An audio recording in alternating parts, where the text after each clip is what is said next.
কিভাবে শুয়ে আছে। কি গো, পুজো জামা কাপড় কিনবো, টাকা পয়সা দাও।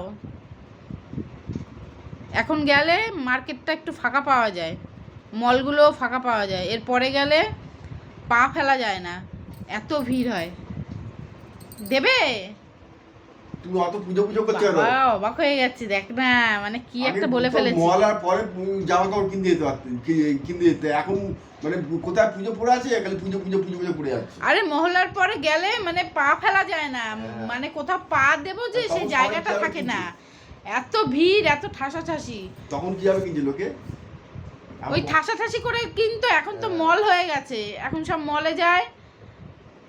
যাও মলে যাও, কোথা থেকে পয়সা পাবে? আমার পয়সা এখন কোথায়? পয়সা দেবো, টাকা দাও, টাকা দাও, টাকা গাছে এরকম পড়বে? করো না। গাছ ঝাড়াবো আর টাকা পড়বে? হ্যাঁ, হ্যাঁ, দাও দাও, পয়সা দাও। আমার কাছে